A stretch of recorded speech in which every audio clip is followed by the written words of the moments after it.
E hoje então nós vamos falar sobre a pessoa de Jesus dentro do compêndio teológico denominado teologia sistemática, ou seja, os assuntos das escrituras colocados num modo sistemático, por tópicos, tá? E hoje então nós vamos estar falando da pessoa de Jesus. Bom, de todos os assuntos tratados nas Escrituras, o mais importante é a revelação da pessoa de Jesus. As Escrituras falam do homem, falam da criação, falam dos anjos, falam do pecado, falam de Satanás e seus súditos, e fala de tudo relacionado à criação de Deus. Fala também da redenção do homem, fala do início de tudo, vai falar e fala também do fim de tudo. No entanto, o personagem principal de toda essa escritura, de toda essa estrutura histórica transcendental, ou seja, que transcende a mente humana, é a pessoa de Jesus, sem a presença da qual a Bíblia não faria o menor sentido. Seria, quando muito, apenas mais um livro entre muitos outros. Mas a Bíblia, ela passa a ser a única, porque nela está tudo aquilo que nós precisamos saber a respeito de Deus, a respeito da criação e de como nos achegar a Deus, enfim, tudo relacionado a Deus e às suas criaturas. Principalmente a principal delas, que é o ser humano, a qual ele fez com todo carinho e perfeição. Façamos o homem à nossa imagem, conforme a nossa semelhança. No entanto, o tema central da Bíblia não é o homem, é Jesus. E é disso que nós vamos tratar nesse estudo de hoje. Mas então, quem de fato é Jesus? Se você for fazer uma pesquisa por aí, perguntando a respeito de Jesus, quem é Jesus para você? As pessoas vão dizer um monte de coisas, até muito apropriadas, verdades, né? Olha, Jesus é tudo, Jesus é o Filho de Deus, Jesus é meu Salvador, então Jesus é tudo isso. Nesse estudo, então, com o auxílio das Escrituras, nós vamos entender quem ele realmente é e qual o seu papel nas Escrituras e na vida de cada um de nós e no propósito de Deus. Afinal, são as Escrituras que testificam de Jesus. Jesus diz, né? Errais não conhecendo as Escrituras, porque são elas mesmas que de mim testificam. Tá? Mas, olha só, em Mateus capítulo 16, versículos 13 a 17, Jesus faz uma enquete ali com seus discípulos. Ouça. Indo Jesus para os lados de Cesareia de Filipe, perguntou a seus discípulos: quem diz o povo ser o Filho do Homem? Eles responderam: uns dizem João Batista, outros Elias e outros Jeremias ou alguns dos profetas. Mas vós, continuou ele, quem dizeis que eu sou? Respondendo Simão Pedro disse: tu és o Cristo, o Filho do Deus vivo. Então Jesus lhe afirmou: bem-aventurado és, Simão Barjonas, porque não foi carne nem sangue que te revelaram, mas meu Pai que está nos céus. Por aqui nós podemos ter um vislumbre dessa afirmação do apóstolo Pedro, e que diz: tu és o Filho do Deus vivo. E Jesus então diz para ele: Pedro, não foi carne nem sangue que te revelou isso. Ou seja, esta é uma revelação que só pode ser recebida através do Espírito Santo.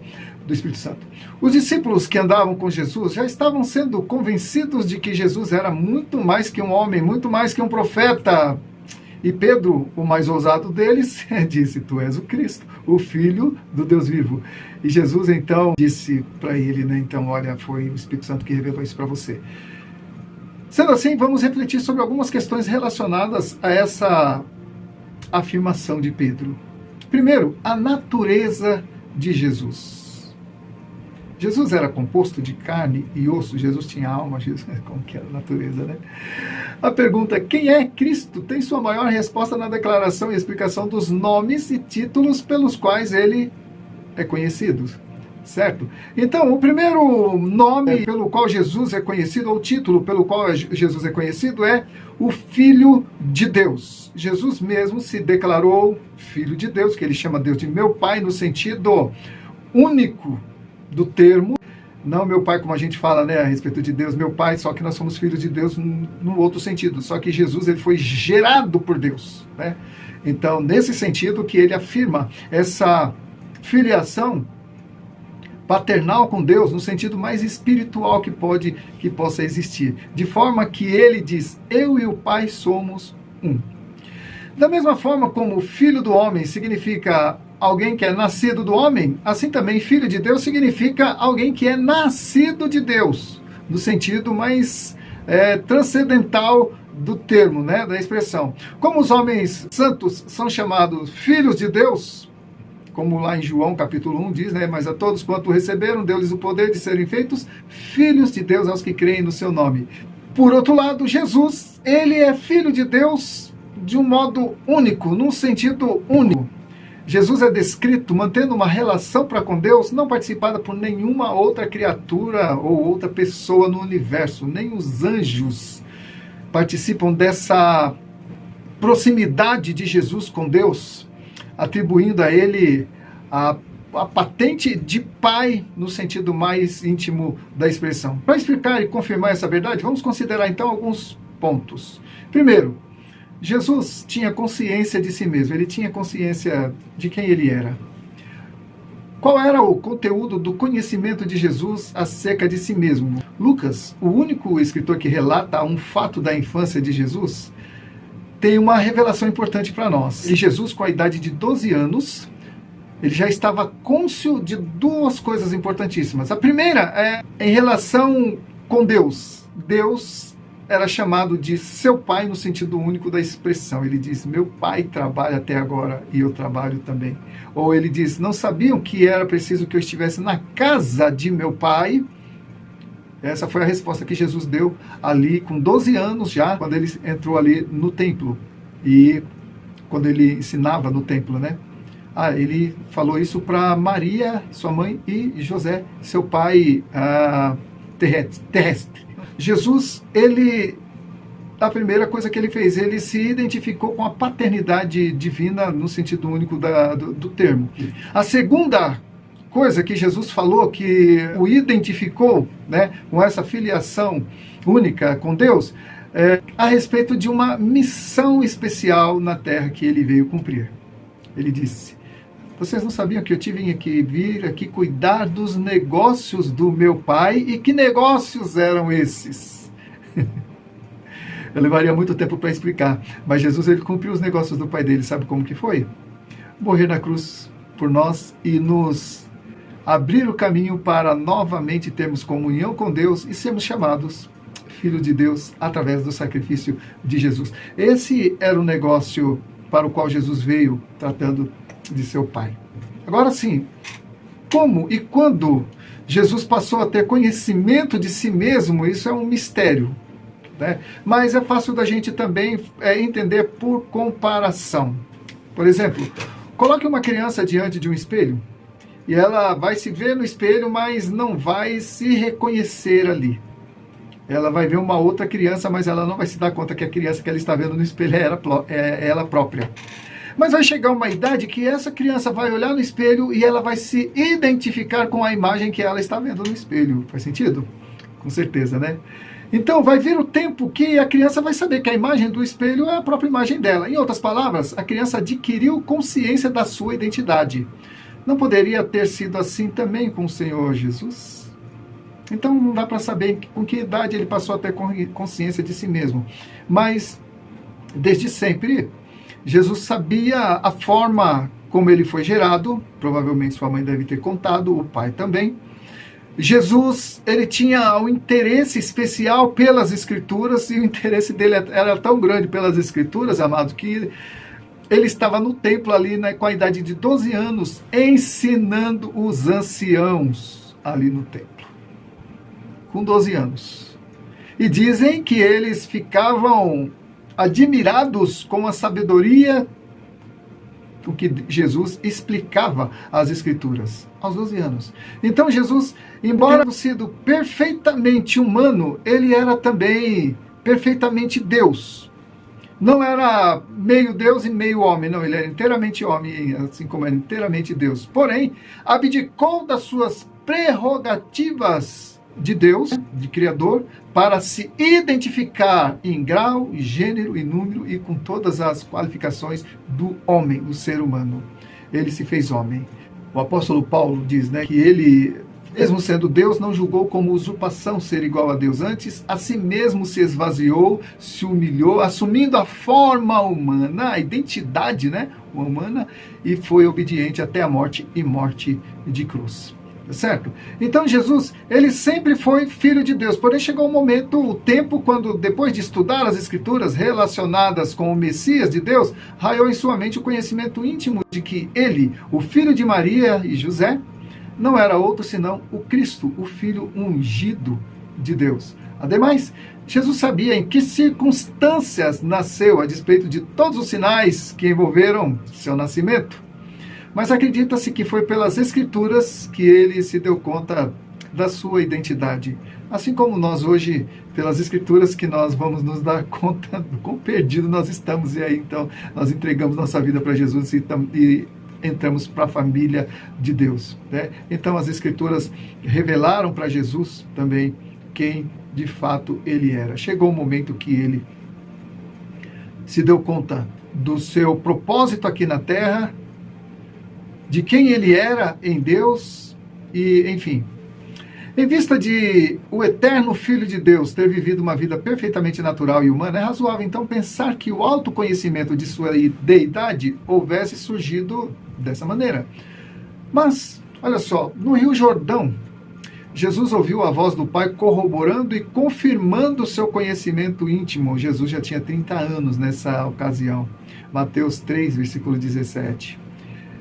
Após ser batizado por João, ouviu-se uma voz no céu dizendo: "Este é meu filho amado, em quem tenho prazer." Interessante, né? E todos os que estavam lá ouviram, inclusive o João Batista, né? E no deserto, Jesus, passando ali pela prova da tentação, Satanás então quis questionar e perguntou, ou indagou, né? Se você é filho de Deus mesmo, olha só a dúvida que Satanás estava querendo plantar no coração de Jesus. Se você é filho de Deus mesmo, manda que essas pedras se transformem em pães. Mas Jesus respondeu: está escrito, nem só de pão viverá o homem, mas de toda palavra que procede da boca de Deus. Então o diabo estava querendo questionar a deidade de Jesus, porque realmente Jesus ele passou um suplício lá no deserto. A sua humanidade ali no deserto foi testada até o seu limite. Limite que nem eu nem você suportaríamos, mas ele suportou. E ao final, diz a palavra, desse jejum de 40 dias, Satanás se apresentou ali para tentar desviar Jesus do seu propósito. Primeiro, colocando em xeque, ou em dúvida, a deidade ou a filiação de Jesus com Deus, né? Se tu és filho de Deus. E Jesus, então, ele não fez questão de provar para Satanás de quem ele era filho, porque também Satanás sabia quem Jesus era. E ele pensava que poderia colocar dúvidas na mente de Jesus, mas Jesus tinha consciência da sua identidade. Interessante, né? Mais tarde, em seu ministério, Jesus louvou a Pedro pelo testemunho divinamente inspirado concernente à sua deidade. Foi o texto que eu li logo no início, né? A respeito do seu caráter também. Mateus, capítulo 16, versículos 15 e 17, quando Jesus pergunta aos seus discípulos: quem dizem os homens que eu sou? E aí eles vão falar: tem gente que diz que você é Elias, tem gente que diz que você é um profeta e tal. E vós? E aí Jesus olha para os discípulos: e vocês? Quem eu sou para vocês? E aí Pedro diz: tu és o Cristo, o Filho do Deus vivo. Quando estava diante de um concílio ali judaico, Jesus poderia ter escapado da morte, negando a sua filiação divina e simplesmente afirmando que ele era um dos filhos de Deus, no mesmo sentido em que todos os homens o são. Porém, sendo-lhe exibido juramento pelo sumo sacerdote, Jesus declarou sua divindade, apesar de saber que isso representaria sua morte. Se Jesus não tivesse consciência da sua identidade, ele não confirmaria que ele era o Filho de Deus no sentido único da expressão, sob pena de perder a sua vida. Jesus poderia dizer: não, eu disse que eu sou filho de Deus, como todos vocês. Você não disse que são filhos de Abraão? Pois é nesse termo. Não, Jesus, ele confirmou, afirmou e provou isso quando ressuscitou. Em vista desses acontecimentos, há duas hipóteses. Ou Jesus era louco, ou ele era, de fato, quem afirmava ser. Porque, afinal, Ele morreu sustentando a sua filiação divina e ressuscitou, confirmando-a. Subo para meu Pai e vosso Pai, para o meu Deus e vosso Deus. Depois da ressurreição, ele falou isso. Letra B, a respeito da divindade de Jesus. As prerrogativas divinas que mostram que Jesus era o Filho de Deus no sentido único da expressão. As prerrogativas divinas que Jesus tinha. Quando ele dizia, meu Pai trabalha até agora e eu trabalho também. Isso em relação ao sábado, né? E ele diz também, eu saí do Pai. O Pai me enviou. Então, em várias situações, mais precisamente no Evangelho de João, porque João ele vai apresentar Jesus como o Filho de Deus. Quando ele, logo no início, ele começa, inclusive eu devia ter começado com essa expressão, né? O Evangelho de João começa exaltando a soberania de Jesus, como diz assim, no princípio era o Verbo, e o Verbo estava com Deus, e o Verbo era Deus. Todas as coisas foram feitas por intermédio dele, e sem ele, nada do que foi feito se fez. A vida estava nele, e a vida era a luz dos homens. De quem que João estava falando aqui? Alguém poderia falar, ele está falando de Deus, porque só Deus poderia reunir esses atributos. Pois é, ele estava falando de Jesus, o Filho de Deus. Jesus, ele reivindicava uma comunhão e um conhecimento divino que só quem tem certeza da sua identidade pode afirmar, né? Ele alegava revelar a essência do Pai nele mesmo, e ele assumiu essas prerrogativas divinas. Ele podia perdoar pecados. Ele até foi questionado uma vez, quando ele disse, olha, seus pecados estão perdoados. E aí os fariseus falaram, quem é que pode perdoar pecado? Só Deus pode perdoar pecado. E Jesus falou, qual que é mais difícil fazer? Dizer seus pecados estão perdoados ou dizer, levanta-te, toma o teu leito e anda?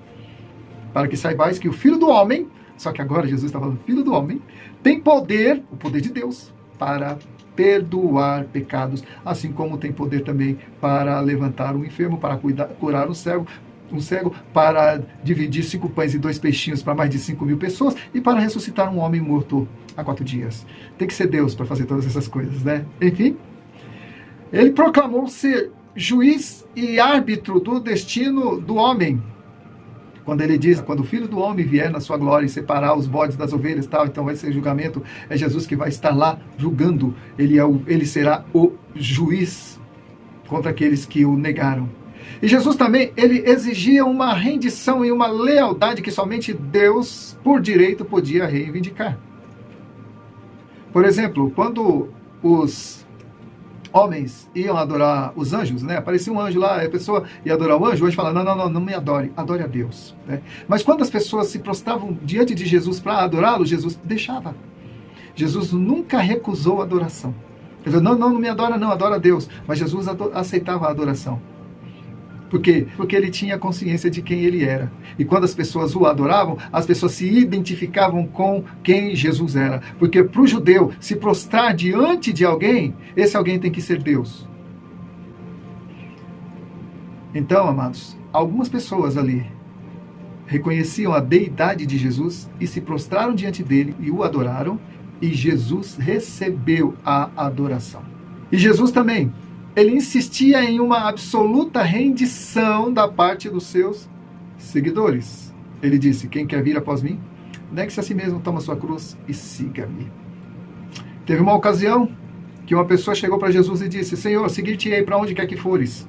Jesus falou, olha, as raposas têm seus covis e as aves têm seus ninhos, mas o Filho do Homem não tem onde reclinar a cabeça.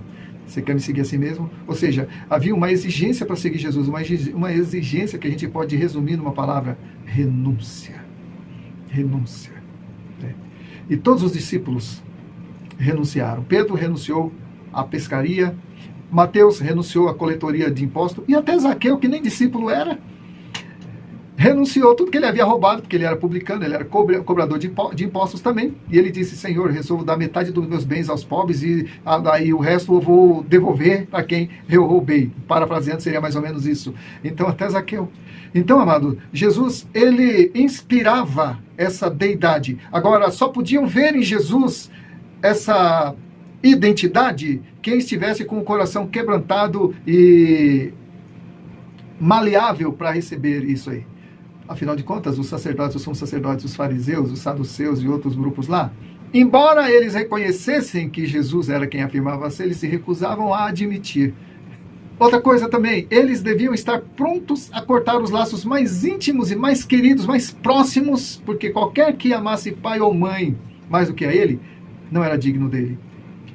E é claro que muitas vezes, até eu mesmo já me peguei observando, puxa vida, Jesus está pedindo para eu largar o pai e a mãe, deixar meu pai e a mãe, irmãos e tal, para segui-lo. Isso não parece meio contra a questão familiar, a família e tudo, mas Jesus está dizendo, amado, que quem dá mais importância à sua família do que a ele, não é digno dele. E só alguém na postura, no status de deidade, pode reivindicar isso, como Jesus reivindicava, né? E autoridade divina, que é outra atribuição de Jesus como o Filho de Deus. Então nós estamos vendo aqui algumas questões e perfis de Jesus que dava a entender de que Jesus realmente sabia quem ele era. Ele não era um fanático, ele não era um desajuizado, ele não era um cara fora do seu juízo normal, não. Ele era o mais perfeito dos homens, sabia exatamente quem era, para que veio, como ia morrer, e sabia também que ia vencer a morte. Então, falando da autoridade divina aqui, nos ensinos de Cristo, nota-se a completa ausência de expressões como essas. Acho que pode ser, bem, talvez, se não estou enganado, Jesus nunca usou essa expressão. Ele sempre diz, em verdade, vos digo. Jesus nunca errou, amados. O Sermão da Montanha, por exemplo, nós temos a nítida visão de um humilde mestre afirmando a autoridade suprema sobre toda a conduta humana. Todo aquele, pois, que escuta essas minhas palavras e as pratica, assemelhá-lo-ei ao homem prudente que edificou a sua casa sobre a rocha. Mateus 7, versículo 24. E por 49 vezes, neste breve registro do discurso de Jesus, ali do Sermão do Monte, repete-se a emblemática frase com a qual ele autentica a sua veracidade. Em verdade vos digo. Então ele não diz talvez, pode ser, quem sabe. Não, ele diz, em verdade vos digo. Né?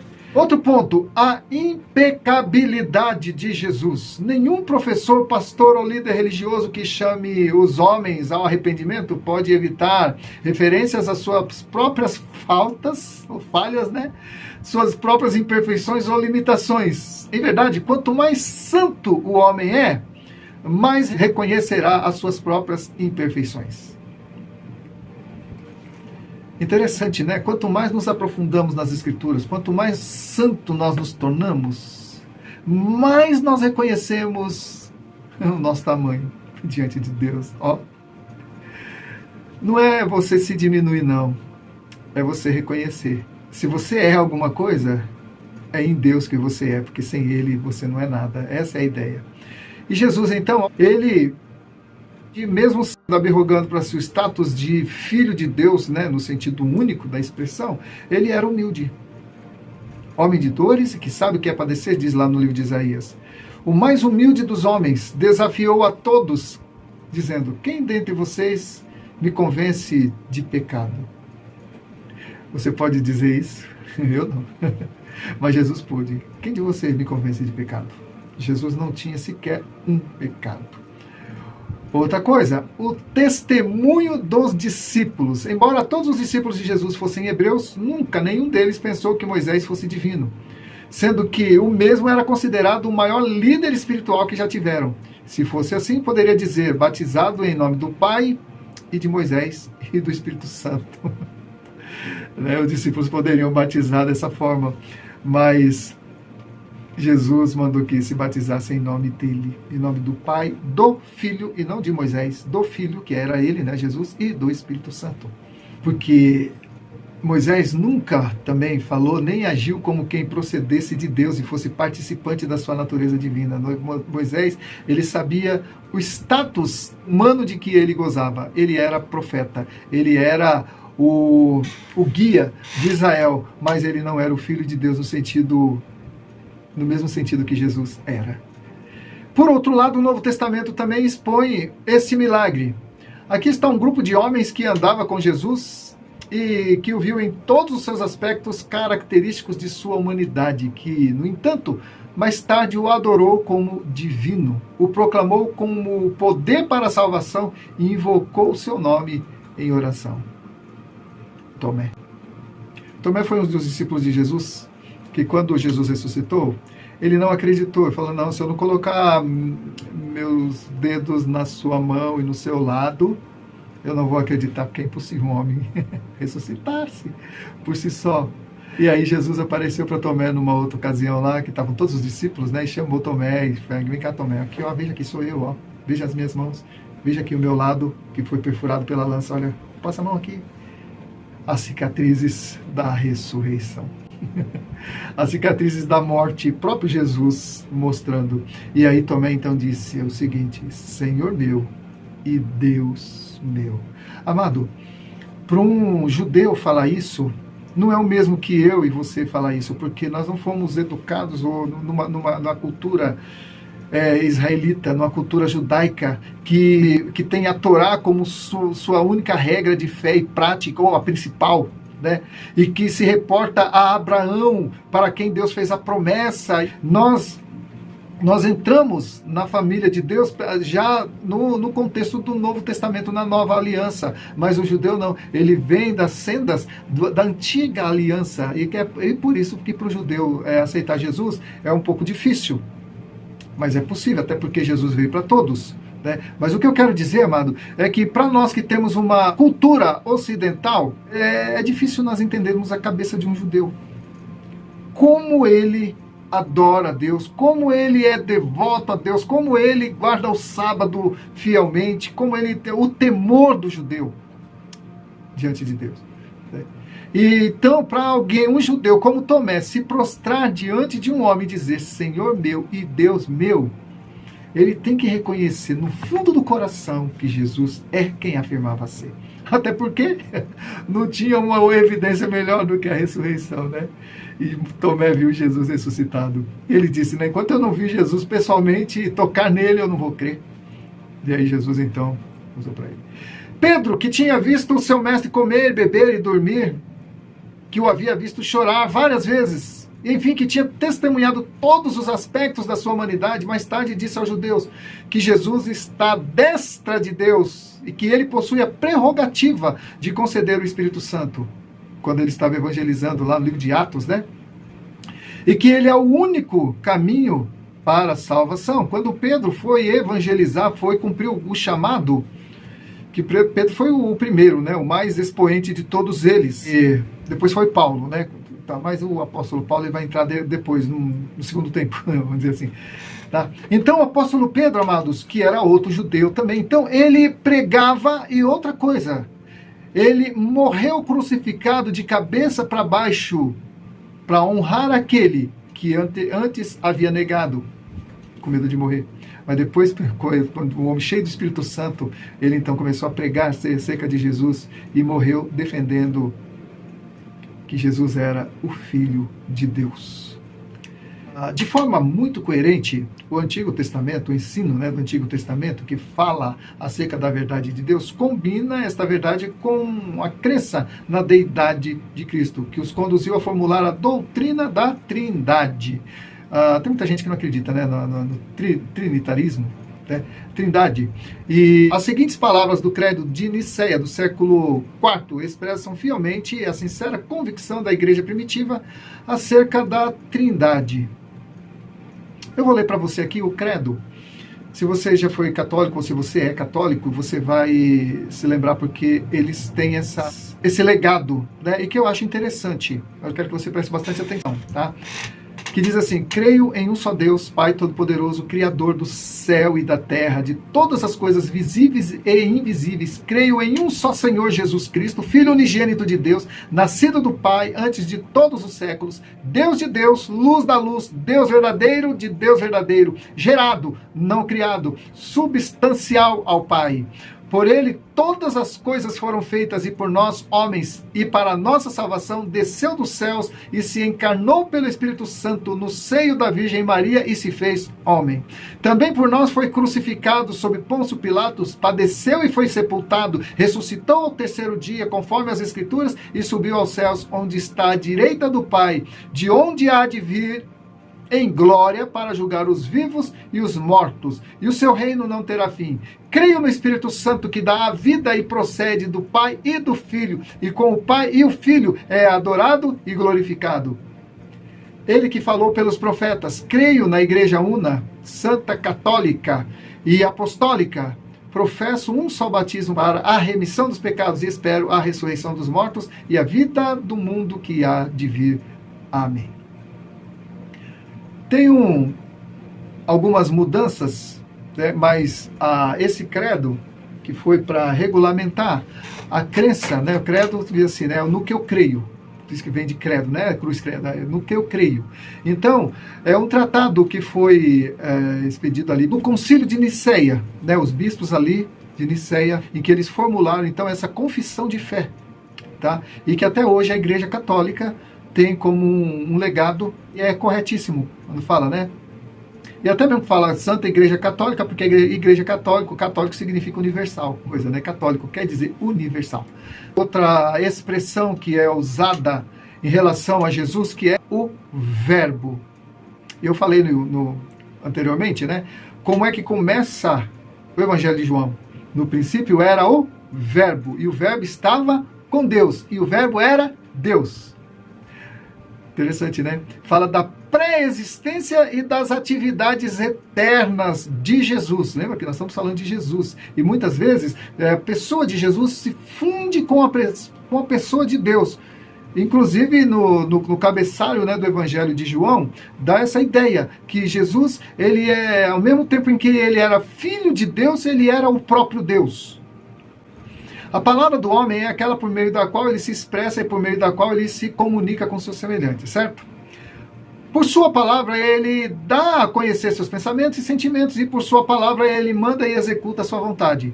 A palavra com que se expressa está impregnada de seu pensamento e de seu caráter. Você não conhecerá uma pessoa o suficiente enquanto ela não falar algo de si mesma. A palavra do homem é a expressão do caráter do homem. Da mesma maneira, a palavra de Deus é o veículo mediante o qual Deus se comunica e se faz conhecer, se apresenta aos outros seres. E é o meio pelo qual Deus expressa o seu poder, a sua inteligência e a sua vontade. Cristo é a palavra, ou seja, o verbo, né? Tem tradução que diz, no princípio era a palavra, e a palavra estava com Deus, e a palavra era Deus, né? Tem traduções bíblicas que usam esse termo, mas, enfim. Cristo é a palavra ou o verbo, por meio do qual Deus revelou sua atividade, sua vontade, seus propósitos, e por meio deles também tem contato, né, com o mundo.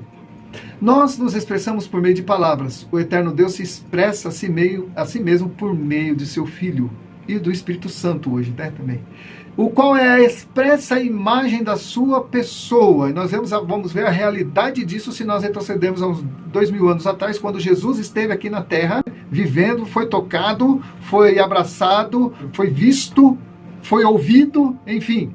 E ele era a expressão exata de Deus. A comunicação de Deus, né? O Deus encarnado que veio à Terra em forma de homem. Olha só que coisa interessante, né? Cristo, então, ele é a palavra. E nós nos expressamos por meio de palavras. O eterno Deus também se expressa a si mesmo por meio do seu Filho. Cristo é a palavra de Deus demonstrando em pessoa. Ele não somente traz a mensagem de Deus, ele é a própria mensagem de Deus. Como pode-se ter a mínima ideia da sua natureza e do seu caráter? É certo que Deus se revelou pela palavra profética, por meio de sonhos e visões, por meio de manifestações temporais a outras pessoas no passado, né? Porém, o homem precisava de uma resposta mais clara. A seguinte pergunta: como é Deus? Quem é Deus? E para responder a essas perguntas, surge o evento mais significativo da história. João capítulo 1, e o verbo se fez carne.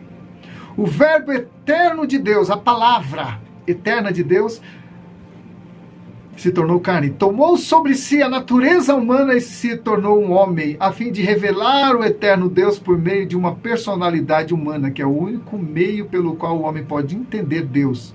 É Deus se revelando ao homem como um homem. por uma simples razão, não é tão simples, mas que dá para a gente entender. Por que Deus se revelou ao homem como homem? Porque lá no Éden, na criação do homem, Deus diz, façamos o homem à nossa imagem, conforme a nossa semelhança. Mas aí o homem decaiu da graça, né, e perdeu essa imagem e semelhança, mas aí veio Deus, em forma de homem, restaurar a comunhão com o homem a quem ele havia criado. O Filho de Deus, no sentido mais explícito do termo. Jesus Cristo, homem. Que tremendo, né? Mas olha só o que diz no livro de Hebreus. Havendo Deus antigamente falado muitas vezes e de muitas maneiras aos pais pelos profetas, a nós, nesses últimos dias, naquela época, né, quando foi escrito o livro de Hebreus, nos falou pelo Filho. Hebreus capítulo 1, versículos 1 e 2. E o livro de Hebreus é interessante, amado, porque ele foi escrito para os hebreus, claro. Né? E aí, então, o escritor do livro de Hebreus, ele está dizendo, havendo Deus antigamente falado, muitas vezes e de muitas maneiras aos pais pelos profetas, a nós nos falou nesses últimos dias pelo Filho Jesus, né? Uma das doutrinas mais ensinadas no Novo Testamento é a revelação do Pai através do Filho. João 14, do 8 a 11, diz o seguinte: replicou-lhe Filipe, Senhor, mostra-nos o Pai, e isso nos basta. Disse-lhe Jesus, Filipe, há tanto tempo estou convosco e não me tendes conhecido? Quem me vê a mim, vê o Pai. Como dizes tu, mostra-nos o Pai. Não crês que o Pai, que eu estou no Pai, que o Pai está em mim? As palavras que eu vos digo, não as digo de mim mesmo. Mas o Pai que permanece em mim faz as suas obras. Crede-me que eu estou no Pai e o Pai em mim. Crede ao menos por causa das mesmas obras. Outro ponto, Jesus também ele é chamado de Senhor. Senhor. Não do jeito que a gente chama uma pessoa hoje, né? Hoje as pessoas também me chamam de Senhor, né? O pastor Zé Carlos, o senhor vai, né? O senhor tal, pela idade, por respeito. Mas aqui, o Senhor atribuído à pessoa de Jesus é mais do que um pronome de tratamento. Não, é o reconhecimento da superioridade, da deidade de Jesus. Porque Deus, ele diz, eu sou o Senhor. Em muitas passagens do Antigo Testamento, eu sou o Senhor. Uma ligeira consulta a uma concordância bíblica revelará o fato de que Senhor é um dos títulos mais comuns dados a Jesus. Esse título indica a sua deidade, exaltação e soberania. Vamos examinar mais de perto esses termos. Deidade. O título Senhor, ao ser usado como prefixo antes de um nome, transmitia tanto aos judeus como aos gentios o pensamento de deidade, ou seja, divindade. Tá? Guarde bem isso. A palavra Senhor no grego, Kurios, ou Kurios, não sei, não tem acento, né? Não é Kurios, era equivalente a Jeová da tradução grega do Antigo Testamento. Portanto, para os judeus, o Senhor Jesus era claramente uma imputação de deidade.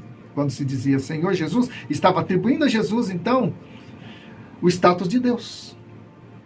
Quando o imperador dos romanos se referia a si mesmo como Senhor César, ou Ave César, né, requerendo que seus súditos dissessem César é Senhor, os gentios entendiam que o imperador estava reivindicando divindade. E é por isso que os cristãos da igreja primitiva sofriam, porque Senhor para eles era só Jesus, ou só Deus.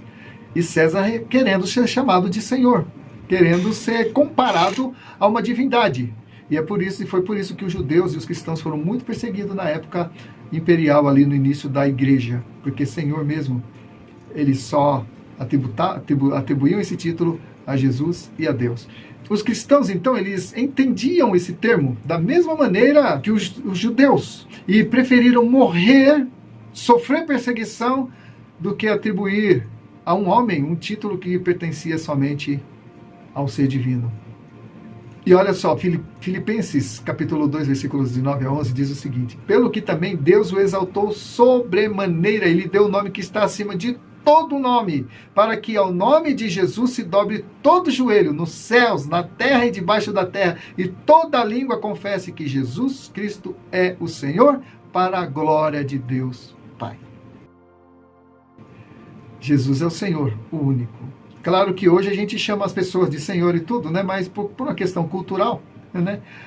Mas, biblicamente falando, e dentro do contexto veterotestamentário e neotestamentário, a palavra, né, o título de Senhor, o senhorio, né, era atribuído somente a divindades, e no caso dos cristãos, a Jesus.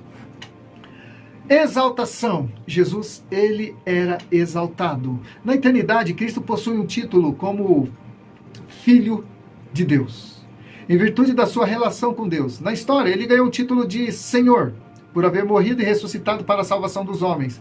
Ele sempre foi divino por natureza, chegou a ser Senhor por mérito. Isto é, ele, na sua humanidade, fez o que nenhum outro homem poderia fazer: vencer o pecado. Como recompensa, Cristo foi exaltado ao domínio sobre todas as criaturas. Uma recompensa apropriada, pois que melhor credencial poderia ter alguém para exercer senhorio sobre os homens, visto que ele os amou e se entregou por eles até a morte. Esse direito já foi reconhecido por todos os que creram, e a cruz tornou-se assim um degrau pelo qual Jesus alcançou a soberania dos corações dos homens. É claro que o preço do senhorio de Jesus foi alto, para que os homens hoje pudessem reconhecer o senhorio de Jesus. Ele é digno, e é por isso, amado, que a todo aquele que não reconheceu o senhorio de Jesus, não haverá outro caminho para ele, a não ser o caminho do inferno. Quem recusar reconhecer o senhorio de Jesus, está perdido. Porque Jesus deu prova de que ele é o único na face da terra digno de receber todo louvor, toda honra e toda glória. E o outro ponto que eu quero destacar: a soberania de Jesus. No Egito, Jeová se revelou a Israel como Redentor e Salvador. No Sinai, como Senhor e Rei. As duas coisas se justapõem porque ele, que se tornou Salvador deles, tinha direito de ser seu Senhor.